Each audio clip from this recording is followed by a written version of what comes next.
Dushyant scientific ವಾಸ್ತು ಗೂಗಲ್ನಲ್ಲಿ ನಾನು ನಿಮಗೆ ಸಿಗ್ತೇನೆ. ಮನೆಗೆ 2 ಮೆಟ್ಟಿಲು ನಷ್ಟ ಅಷ್ಟೇ. ಪ್ರಯೋಗ ಮಾಡೋಕ್ಕೆ ಹೋಗ್ಬೇಡಿ. ಯಾಕೆಂದರೆ ಪ್ರಯೋಗ ಮಾಡೋದ್ರಿಂದ ಒಳ್ಳೆಯದಾದರೆ ಸಂತೋಷ. ಪ್ರಯೋಗ ಮಾಡಿರೋರು 2 ಮೆಟ್ಟಿಲಿರೋರು ಮನೆಯಲ್ಲೆಲ್ಲ ಕಷ್ಟಗಳು ನಷ್ಟಗಳು ಹರಿದಾಡುತ್ತಾ ಇರುತ್ತೆ. ಇದು ಸುಳ್ಳು ಅಂತ ಹೇಳಿಕೊಂಡು ಮನೆ ಒಳಗೆ ಕಾಲಿಡೋದ್ರ ಬಗ್ಗೆ ಅಧ್ಯಯನ ಮಾಡಿರೋರನ್ನ ಸಾಕ್ಷಿ ಸಮೇತ ಕೇಳ್ಕೊಳ್ಳಿ.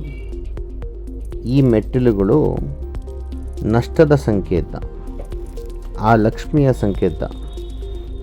ಹಾಗಾಗಿ ಮನೆಗೆ 2 ಮೆಟ್ಟಿಲಿಟ್ಟಾಗ ಸೂಕ್ಷ್ಮ ಗ್ರಹಿಯಲ್ಲಿ ಅನುಭವಿಸಿ ನೋಡಿ. ಸುಸ್ತಾಗಿರುತ್ತೆ, ಮನೆ ನಿಂತು ಇರುತ್ತೆ. ಹಾಗಾಗಿ 2 ಮೆಟ್ಟಿಲು ಇಡಬೇಡಿ. ನೋಡ್ಕೊಳ್ಳಿ, ಹುಷಾರಾಗ್ರಿ, ಜಾಗೃತರಾಗ್ರಿ. ವಂದನೆಗಳು.